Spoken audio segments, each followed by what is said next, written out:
जय श्री राम बच्चों। और आज हम लोग कंटिन्यू करते हैं बायनोमियल थ्योरम का next part. And the next part comes down to multinomial theorem. ठीक है, let's understand what is multinomial theorem. तो बायनोमियल में जैसे आपको पता है, when there are two terms, तो टू टर्म्स एक्सपेंशन को हम लोग बायनोमियल थ्योरम से डील कर रहे थे, राइट। मल्टीनोमियल में there will be many terms, so an expansion of the type h1 plus h2 से लेकर hr to the power of n, इससे अगर मुझे एक्सपेंशन फाइंड करना है तो this will be found out by multinomial theorem. ठीक है, तो इसी जनरल टर्म को I can write as a r h1 to the power of some r1, h2 to the power r2, and so on till hr to the power of rr. And here I must have r1 plus r2 up to plus rr is equal to n. ठीक है, तो ये condition होती है multinomial expansion की। ठीक है, तो this is the general term of the expansion. Alright दोस्तों, नाउ ए आर यहाँ पे हमारे पास बेसिकली क्या होता है, this is known as the distribution coefficient. इसलिए मैं ए आर की जगह ना लैम्डा से डिनोट करना ज्यादा प्रेफर करता हूँ। और lambda is given by n factorial divided by r1 factorial, r2 factorial, and so on till rr factorial. तो ये मल्टीनोमियल की आपकी दो जो है बेसिक प्रॉपर्टीज होती है, और इसी पर बेस्ड आप मल्टीनोमियल का कोई भी सवाल इजीली टैकल कर सकते हो। ठीक है, this is the easy version of multinomial theorem. ठीक है, तो r1 plus r2 up to rr is equal to n, ये बेसिकली आपका होता है नंबर ऑफ टर्म्स जो है ना। तो इस इक्वेशन के जितने नंबर ऑफ सॉल्यूशंस होंगे उतने ही तुम्हारे पास number of terms in expansion होंगे, number of terms in expansion. ठीक है, तो अगर मैं एक सिंपल सा सवाल लूं, ठीक है, तो find coefficient of x to the power 3, y to the power 4, z to the power 2 in expansion of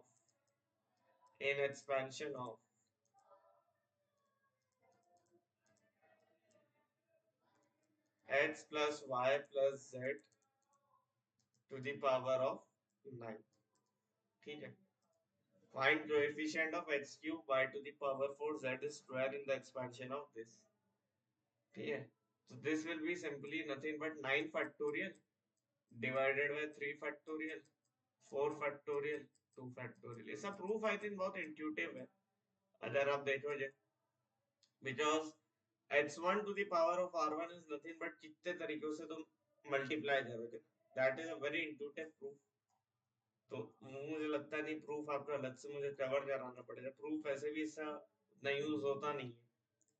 ठीक है, तो मल्टीनोमियल थ्योरम का जो इंपॉर्टेंट पार्ट है दैट इज वन, तो ये वाला हो गया है ना, आपको ये पता होना चाहिए।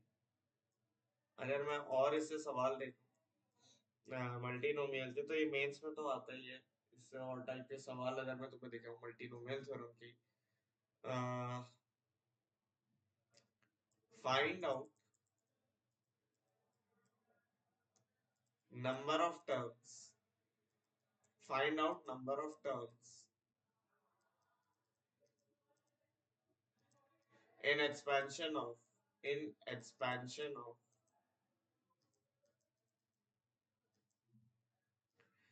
xy plus yz plus zx to the power of, let's say, 101। ठीक है, इसमें कितने नंबर ऑफ टर्म्स आएंगे, राइट। कैसे डील करोगे इस सवाल से, आपको बताना कितने नंबर ऑफ टर्म्स हैं इन दिस एक्सपेंशन।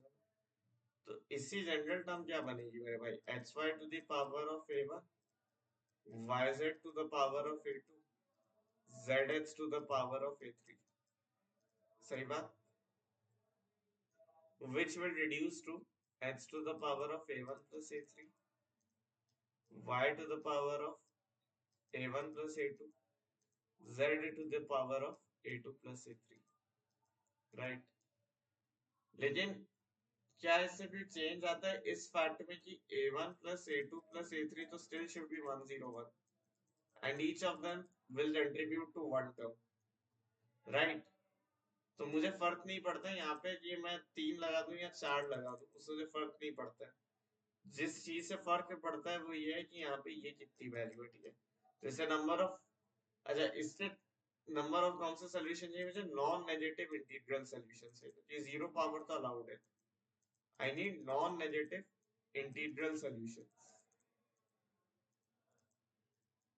ठीक है दोस्त, तो यहाँ पर भी आप ये मेंशन कर लो नोट्स में कि R1 is greater than equal to 0, R2 is greater than equal to 0, and so on till RR is greater than equal to 0, and each of them is an integer. ठीक है, तो non negative integral solutions आ जाता है आपके पास इस. तो इसे कितने आता है? फॉर्मूला याद होना चाहिए, n plus r minus one c r minus one. तो ये बन जाएगा 101 और 3 104 माइनस 103 सी दो. तो एक तो आपको कैलकुलेट भी करना आना चाहिए ना. 103 इंटू 102 बाय 2 बनेगा चाटा चाटा 51 है. और ये कैलकुलेशन तो आप कर लेना. 103 इंटू 51 इतने टर्म्स आएंगे. इसी वाले में, इसी के, let's say this was part a. Part b में मैंने बोला, पार्ट बी में कह रहा हूँ तुमसे find out, find out coefficient of, find out coefficient of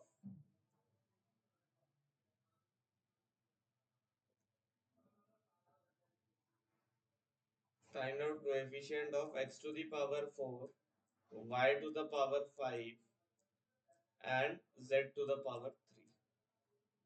ठीक है, अरे नहीं नहीं ये क्या होगा? Find out the coefficient of x to the power 4, y to the power 5, z to the power k in this expansion.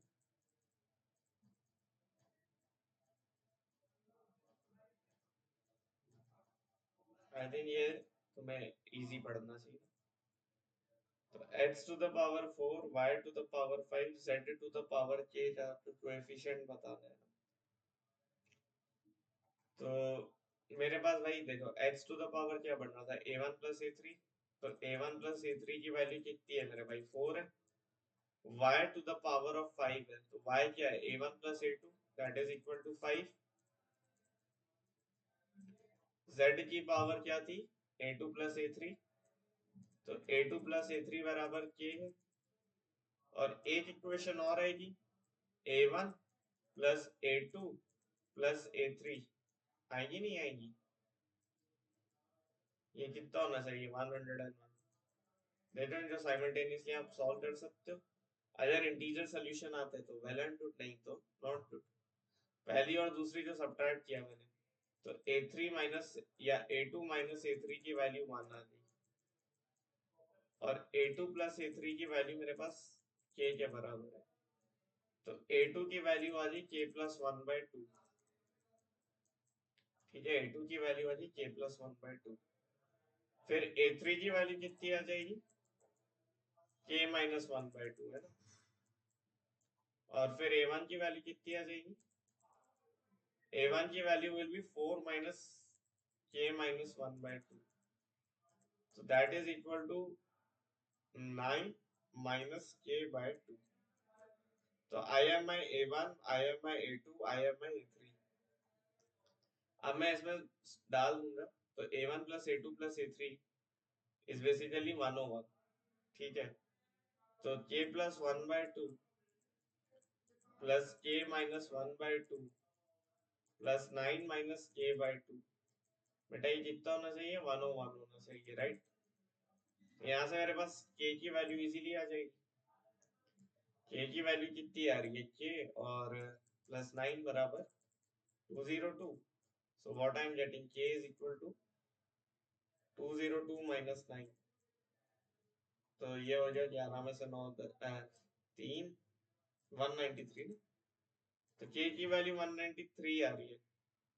तो I think मेरे पास A2 A3 A1 सब आ गया। A2 कितना आ रहा है 194/2। A3 तुम्हारा आएगा 192/2। ठीक है, ठीक है दोस्त। लेकिन क्या A1 नॉन नेगेटिव आ पाएगा? नहीं आ पाएगा। इसका मतलब h to the power 4 y to the power 5 z to the power k does not belongs to this expansion। ठीक, A1 तो नेगेटिव आ जाएगा ना, क्योंकि A3 is greater than 4 आ रहा है। does not belongs to this expansion। तो मान लो expansion में आता तो आपके पास A1 A2 A3 तो आ ही गए थे। तो आपका आंसर क्या बनता, 101 factorial divided by A1 factorial A2 factorial A3 factorial. ठीक है, तो ये मल्टीनोमियल की आपकी कहानी होती है। इसी पर बेस्ड आपके सवाल आते हैं। ठीक है, let's look at some problems मोर।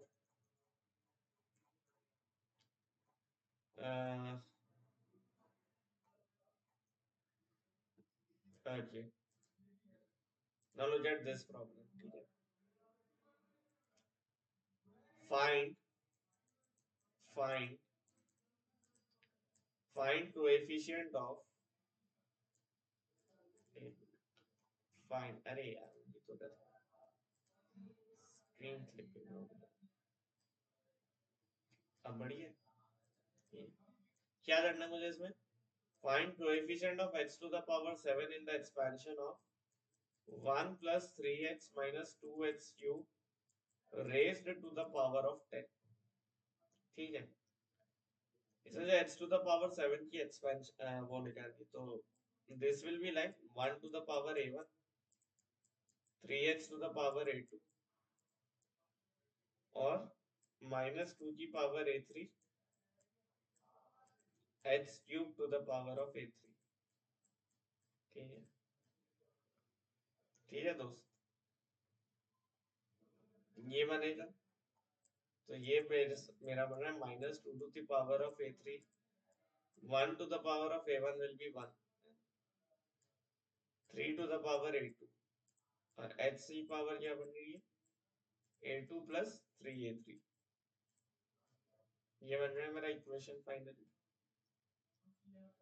यही बन रहा है। अब मेरे पास और क्या चीजें हैं details, I have a1 plus a2 plus a3, इसकी क्या वैल्यू होनी चाहिए, 1 to the power a1 3x to the power a2, a1 plus a2 plus a3 should be 10 और x to the power 7 का निकालना है, तो a2 plus 3a3 should be 7। और जो इक्वेशन आ रही है फिर x to the power 7 का निकालना है, तो हम यहाँ से कॉम्बिनेशंस निकालते हैं, बेसिकली पॉसिबल कॉम्बिनेशंस है। What I know is a1 a2 a3 belongs to natural number plus 0, right, इस सेट में ही आएंगे। चलो आप लोग तो होल नंबर्स बोल सकते हैं, तो a1 a2 a3 belongs to whole number, ये मुझे पता है।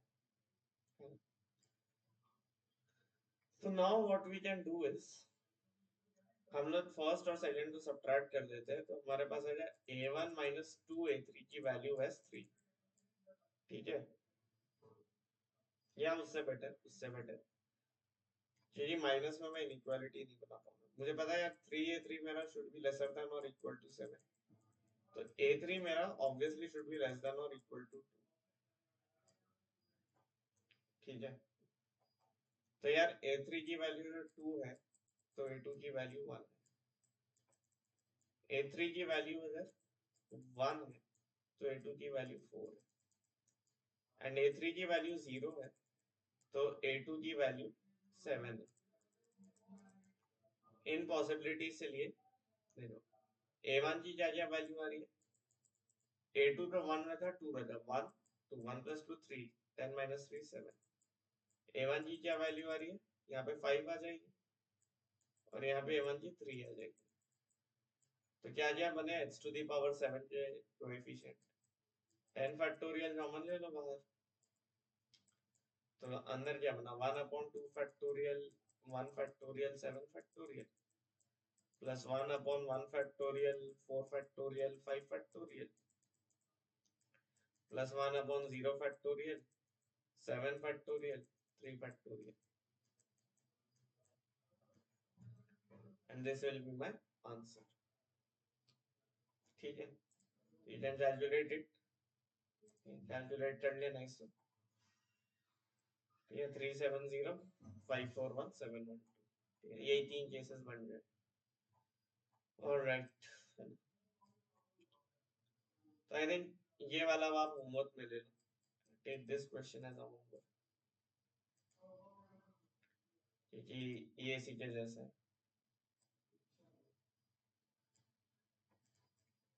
ठीक है तो करके लाओ यार ये सवाल है तभी मजा आएगा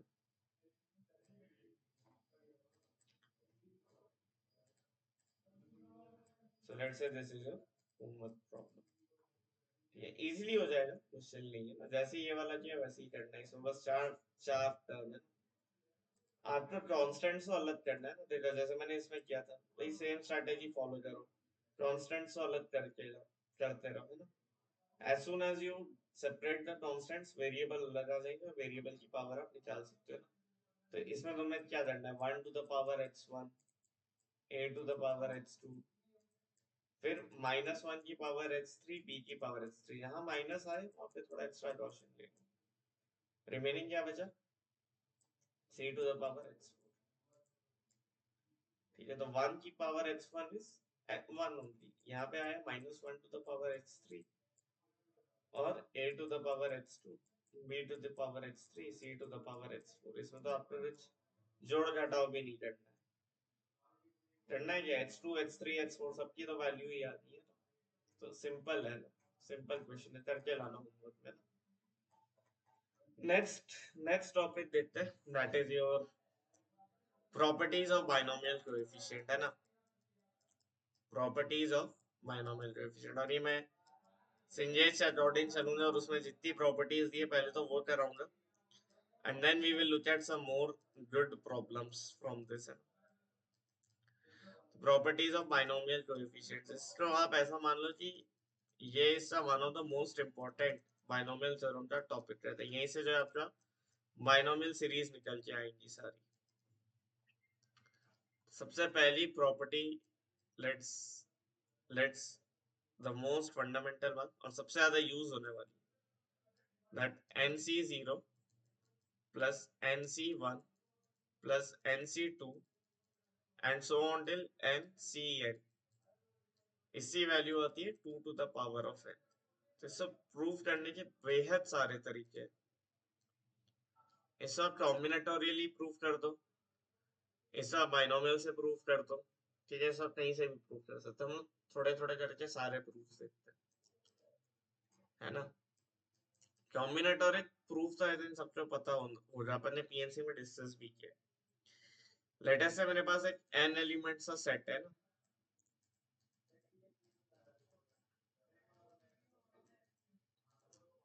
तो जो मेरा लेफ्ट हैंड साइड है वो बेसिकली क्या डिनोट करता है लेफ्ट हैंड साइड मेरा नंबर ऑफ सबसेट्स डिनोट करता है अभी तक आपको पीएनसी में इतना तो कंफर्ट हो जाना चाहिए number of subsets of S यही डिनोट करता है ना एलएचएस और बेटा मेरा आरएचएस क्या डिनोट करता है 2 to the power of n ये भी तो नंबर ऑफ सबसेट्स ही है कैसे यहाँ मेरे पास हर एलिमेंट के लिए दो चॉइस है मैं सिलेक्ट करूंगा या नहीं करूंगा भाई ये सबसेट होता है राइट मैं सिलेक्ट करूं या ना करूं ना इस एलिमेंट के पास दो चॉइस है इस सबसेट में जाए या ना जाए दो चॉइस है दो चॉइस है दो चॉइस है 2 into 2 into 2 into 2 that is 2 to the power of n तो RHS is 2 to the power n which is number of subsets. तो दोनों क्वांटिटी अगर सेम ही चीज रिप्रेजेंट करती है तो both should be equal. This is the first proof which is combinatorics. अगर मुझे इसका अलजेब्राइक प्रूफ देखना है, अलजेब्राइक प्रूफ देखना बहुत इजी है. देखो ये जो चीज लिखी है मेरे लेफ्ट हैंड साइड में, ये मुझे किसी की तो याद दिलाता, दैट इज बाइनोमियल एक्सपेंशन. तो मैंने x plus y to the power of n लिखा. तो वो मेरे पास कुछ ऐसा ही है, n c zero h to the power of n y to the power n minus one plus n c one h to the power n minus one y to the power of h to the power n y to the power of 1 plus nc2 h to the power n minus 2 y square. और ये ऐसे चलते चलते ncn h to the power of n y to the power of n तक जाएगा. अब गौर करने वाली बात देखो क्या है, यहाँ पे भी वेरिएबल नहीं है ना, एच वाई नहीं है. तो कुल मिला के मुझे ये एच वाई को गायब करना है, यही है. और गायब करने का तरीका मैंने क्या सीखा है, वन डाल दो. तो x equal to y equal to one डाल दो, या फॉर दैट मैटर तुम x इक्वल टू वाई को कोई सा भी एक कांस्टेंट डाल दो. ठीक है, कोई सा भी एक कांस्टेंट डाल दो, one is the simplest choice. या फिर कोई कांस्टेंट डाल दो क्योंकि वेरिएबल गायब कर रहा हूँ. अगर वन नहीं भी दिखता तो ये तो दिख ही रहा है ना कि एक कांस्टेंट डालना है. तो ये बन गया 2k to the power of n बराबर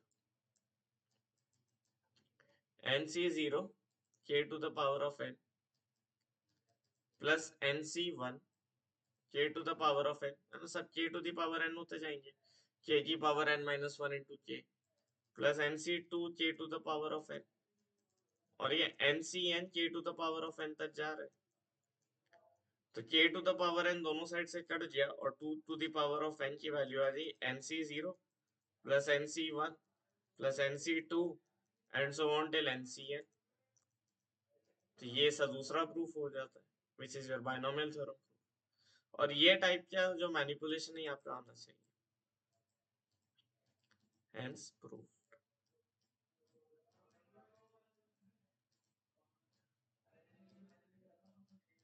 हेंस प्रूफ. तो क्या सर बस इतने ही रिजल्ट हमें देखना है? नहीं, अब इसका एक्सप्लॉइट करना आना चाहिए. ये रिजल्ट तो हमें पता है बट इसे एक्सप्लॉइट करना आना चाहिए. तो मेरे पास है यार nc0 plus nc1 plus nc2 से लेके ncn बराबर 2 टू दी पावर n. मुझे पता है nc0 की वैल्यू तो 1 ही होती है. तो मैं बोल सकता हूँ कि nc1 प्लस nc2 से लेके ncn is nothing but 2 to the power of n minus one. ये एक ऐसी चीज है जो आपकी यूज होती है नहीं होती है. पीएनसी में हमने प्रॉब्लम देखे थे ना, find the number of subsets where there are at least one element. ये वही तो है, number of subsets having at least one element where phi is not a subset. सही बात. नंबर 2, मुझे पता है NCR बराबर होता है NCN माइनस R. तो अगर मेरा n की वैल्यू इवन हुई, n इज इवन, तो मेरे पास सारे पेयर बन जाएंगे और ये बेसिकली n/2 तक जाएगा. तो 2 टाइम्स nc0 प्लस nc1 से लेके n/2 तक जाएंगे बस. ये value 2 to the power of n होती है. तो मैं बोल सकता हूँ nc0 प्लस nc1 से लेके ncn/2 ये कितनी आएगी, 2 की पावर n माइनस वन. अगर n इवन हुआ, n ऑड हुआ तो क्या होगा, प्लीज सोचो. सोचो ना, n इज ऑड. तो n की जगह आपने 2k प्लस वन डाल दिया. मान लो थोड़ा सा समझना, n की जगह 2k प्लस वन डाल दिया मैंने. तो n माइनस वन तक तो यार मेरे पास सब सिमेट्रिक रहेंगे और लास्ट में मेरे पास एक ही टर्म बचेगी, n/2 ना. तो n माइनस 1/2 तक तो मेरे पास सारे टर्म्स आ जाएंगे।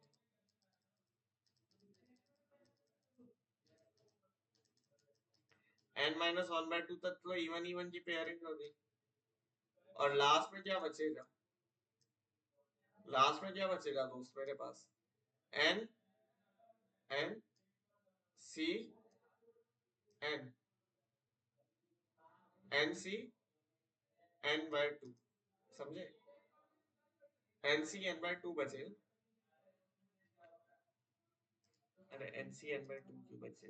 n माइनस 1/2 तक गए, n c n minus 1/2 plus 1 ये बचेगा, ये वाली term, that is basically n plus 1/2। और इसकी वैल्यू होनी चाहिए 2 की पावर n। तो अगेन आप इस टाइप के मैनिपुलेशन थोड़े यूज कर सकते हो, और इस टाइप के सवाल तुम्हें मिलेंगे, बहुत सारे मिलेंगे, ठीक है? तो ये वो चीज है जो बहुत हेवीली यूज होती है, ठीक है दोस्त? ठीक है मेरे भाई, ये याद रखना। तो अभी मैं छोटा सा सवाल दूं तुम्हें, तुम मुझे प्रूव करो, prove that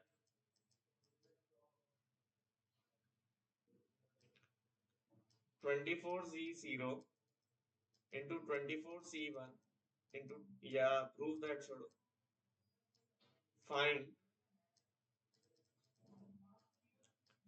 max value of, find maximum value of 24c0 into 24c1 into 24c2 up to 24c24। सबसे पहले बेसिक सवाल देखिए। तो मुझे पता है, मेरे को इसकी वैल्यू निकालना थी 24c0 प्लस 24c1 से लेके 24c24, इसकी वैल्यू मुझे पता है 2 की पावर 24 होती है। तो मुझे ये भी पता है सर, अर्थमेटिक मीन आएगा 2 की पावर 24 बाय 25 टर्म्स है। दिस इज ग्रेटर देन और equal to 25th root of ये चीज, इज अ ज्योमेट्रिक मीन, तो p डाल देता हूँ। तो p will be less than और इक्वल टू 2 की पावर 24 बाय 25 की पावर 25, है ना? ये सी मैथ्स वैल्यू की, इससे ज्यादा नहीं आएगा ये। तो this is some sort of approximation. यहाँ पे बेसिकली तुम्हें NC0 NC1 के फॉर्म में मिलता है। ये तो एक कांस्टेंट वैल्यू आएगी, यहाँ पे NC0 NC1 ऐसा रहेगा, तो वो n के टर्म्स में आएगा। तो अगर मैं n के टर्म्स में आंसर दूं तो इजी है ना, 2 की power n by n plus 1 की पावर n प्लस 1। कोई दिक्कत थोड़ी ना है मुझे अगर मैं n के टर्म्स में दूं तो ये एक सवाल है जो इजीली डूएबल है। लेट्स सी मोर, ठीक है? तो this was the first concept. ये यार मैं तुम्हें प्रूफ में होमवर्क देता हूँ, this one is your homework, this one is your homework, ठीक है? आपको एक होमवर्क दिया मैंने, proof that C0 minus C0 मतलब NC0 plus C2 and so on up to that मतलब minus Cn is equal to 0। और बताओ मुझे ऑड इवन का फर्क पड़ेगा नहीं पड़ेगा, ये भी बता देना, ठीक है? तो चलो, ये कुछ अच्छा सवाल दिख रहा है, लेट्स डू दिस। क्या दिया है सवाल में?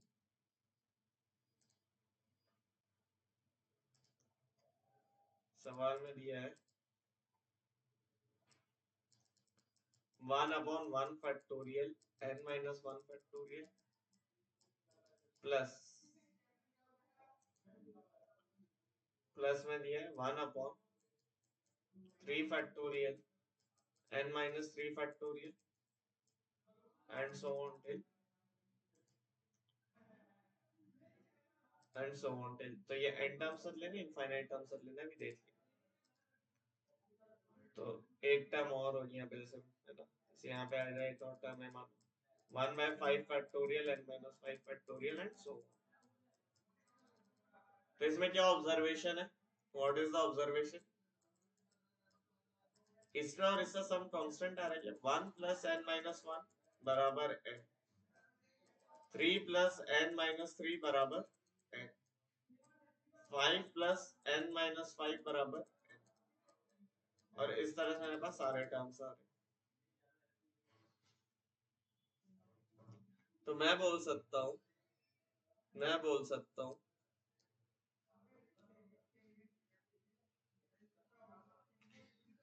कि अगर मैं n फैक्टोरियल से मल्टीप्लाई डिवाइड करूँ तो क्या मुझे कुछ दिख रहा है?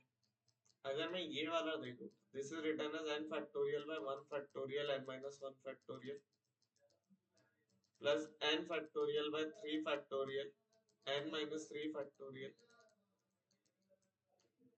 एंड सो ऑन टिल, ये जिस तरह से भी चल रहा है। ये क्वांटिटी क्या लिखी है? nc1 लिखी है मेरे ख्याल से।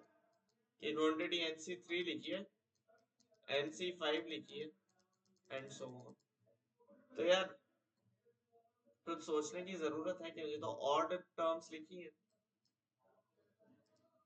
हाँ, तो अब सोचो, मेरे पास nc1 plus nc3 plus nc5 तक की वैल्यू है ना,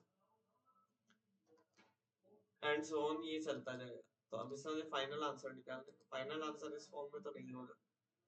ऑलराइट, तो nc1 plus nc3 plus nc5 सारे ऑड वाले आ रहे हैं। तो मुझे ये पता है कि यार nc0 plus nc1 plus nc2 and so on till ncn, इसकी वैल्यू 2 की पावर n होती है, राइट?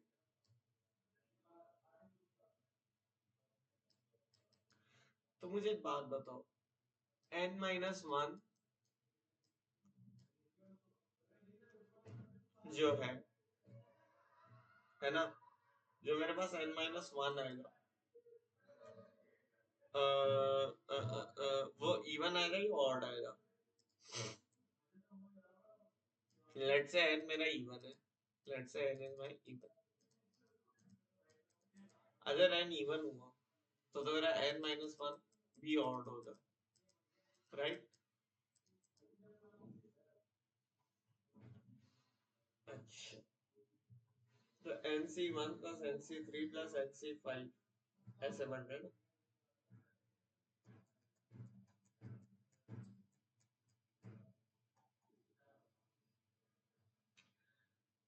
अगर n ऑड हो, n अगर ऑड हो मेरा, तो मैं आई थिंक इजीली बोल सकता हूँ कि क्या हो जाएगा। मतलब मैं फिर वो पेयरिंग बना सकता हूँ ना कि ये मेरा ऑड है तो n माइनस वाला इवन है, तो वो उस टाइप से हो जाएगा। तो ये बन जाएगा टू टाइम्स ऑफ दिस। और यहाँ पे अच्छा एक चीज और ध्यान रखना, this is one by n factorial times, है ना? ये हमने जो भी किया that is one by n factorial times. तो two to the power n into n factorial चल रहा है अभी तो, ठीक है, वो मत हटा दे।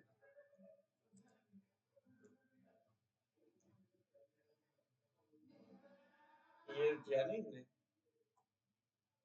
आई मीन टू से ये वन बाय n फैक्टोरियल है, बस इधर वन बाय n फैक्टोरियल है, यहाँ पे क्यों मल्टीप्लाई? और ये आइडेंटिटी मुझे पता है, nc0 प्लस nc1 से लेके ncn तक। तो मुझे ऑड इंडेक्सेस का सम चाहिए, है ना?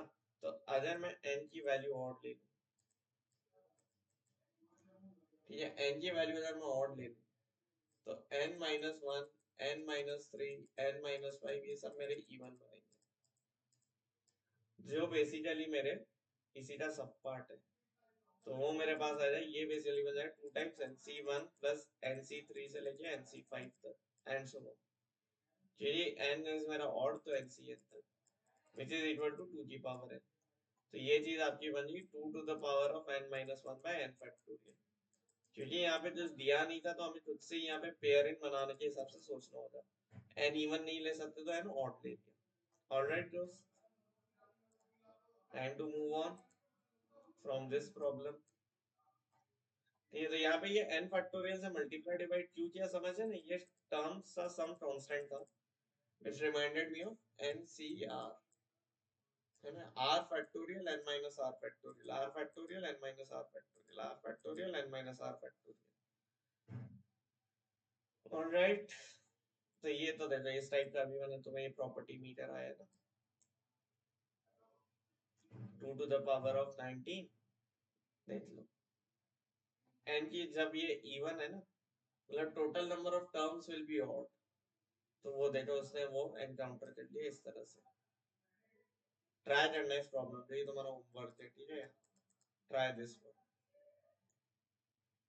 ये जो हाफ वाले ये अब आप खुद से कर सकते हो I think. a1 plus a3 तो ओमेगा ओमेगा स्क्वायर वाला है क्या? नहीं, लेट्स सी मिया। चलो इस टाइप का तो यार मैंने तुम्हें शायद पॉलिनोमियल्स में कराया है। क्वाड्रेटिक पढ़ाते टाइम x इक्वल टू 1 डाल दो तो सारे तुम्हें मिल जाएगा उसका टर्म्स, सम ऑफ कोएफिशिएंट है। और क्या है, the sum of the coefficients vanishes, मतलब x इक्वल टू 1 पे तुम्हें 0 मिल रहा है, तो इससे आसान तो क्या, ये स्क्वायर माइनस 2a प्लस 1 0 होना चाहिए बेसिकली, ठीक है। कोई दिक्कत नहीं है। ये अच्छा सवाल है ना, इस टाइप के सवाल तो मैं आने चाहिए। आ जाओ दिखाते। दिस इज इम्पोर्टेंट, इस टाइप के बहुत सारे आते हैं। Substitution and elimination. अब जब ये दिखाई रहा हूँ तो समझ में कई सारे वेरिएशन कराते हैं।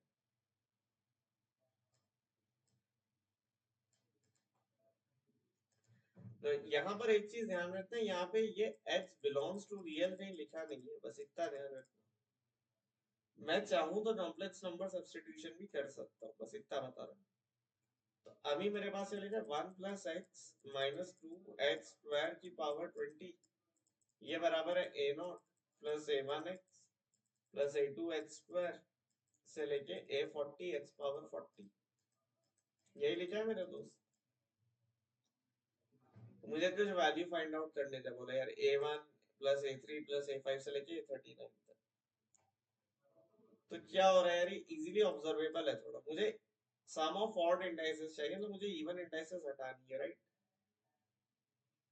सम ऑफ ऑड इंडाइसेस चाहिए तो इवन इंडाइसेस हटानी है। इनफैक्ट इसमें भी तुम अगर इवन ऑड ना करते तो भी तुम ये कर सकते थे, अगर थोड़ा ऑब्जर्व करते। 1 plus x to the power of n minus 1 minus x to the power of n। देखना इसमें से तुम्हारे इवन वाले सारे कट जाएंगे। ट्राई करना इस अप्रोच से।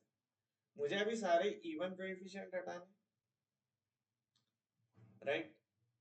तो देखो अगर मेरे पास ये value a not plus a one plus a two से लेकर ए 40 तक, और अगर मेरे पास ये value a not minus a one plus a two minus a three है ना, यहाँ पे जैसे प्लस ए 39 होता है, माइनस ए 39 प्लस ए 40 है ना। लेट अस से this is my s1, let us से दिस इज माय s2। तो s1 माइनस s2 बाय 2 ही तो मुझे पूछ रहा है वो। बट सर ये आइडिया आपका कैसा है, मतलब यार ये इंट्यूशन था, क्योंकि मुझे फर्स्ट सब्स्टिट्यूशन तो बेटा सीधा सीधा दिख रहा है कि x को 1 तो डालना है। इतना तो मुझे दिख रहा है x की जगह 1 तो मैं डालूंगा, क्योंकि x नहीं दिखना चाहिए। तो 1 प्लस 1 इज 2 माइनस 2 0, तो 0 बराबर a not plus a one plus a two से लेके ए 40। अच्छा s2 कैसे आएगा? s2 ये चीज चाहिए ना, ये चीज चाहिए। इसमें ए नॉट ए वन है, x नहीं है, क्या डाला होगा सोचो। x की जगह माइनस 1 डालो, तो माइनस 1 डालो, माइनस 1 डाला तो ये बना 1 माइनस 1 और माइनस 2 की पावर 20। कट कट कटा, ये बन गया 2 की पावर 20 बराबर a not minus a one plus a two a 40। Even तो वैसे ही नहीं, माइनस 1 की पावर इवन इज 1। दोनों इक्वेशन को सब्ट्रैक्ट कर दिए, तो minus of 2 to the power 20 बराबर 2 times of a1 plus a3 से लेके a39। और फाइनली मेरे पास अपना आंसर आ गया है माइनस 2 की power 90, which was the required sum, right? Let's say 3। ठीक है, तो आज का लेक्चर यहीं तक रखते हैं, ठीक है। आने वाले टाइम में अब हम लोग तो थोड़ा सा फास्ट बढ़ रहे, क्योंकि रनिंग मंथ इज दिसंबर, और मेरा टारगेट है कि फरवरी तक थोड़े तो मैं ज्यादा चैप्टर करा दूं। ठीक है, कि 2026 का फुल सिलेबस कवर करना है। बायनोमियल के थोड़े से ही और लेक्चर बचे। ठीक है, बायनोमियल हम थोड़ा सा जल्दी कवर करेंगे ताकि मोर इम्पोर्टेंट टॉपिक्स पे ज्यादा टाइम दे सके। बायनोमियल इजी भी होता है ना, हो सकता है क्रोनिक्स में 12th में शिफ्ट कर दूं, और क्रोनिक्स शिफ्ट हो जाए तो फिर कॉम्प्लेक्स भी शिफ्ट हो जाएगा, देखते हैं ना, लेट्स सी। तब तक मिलते हैं नेक्स्ट क्लास में। तब तक के लिए जय श्री राम, जय मां शारदे, पढ़ते रहो, ऑल द वेरी बेस्ट।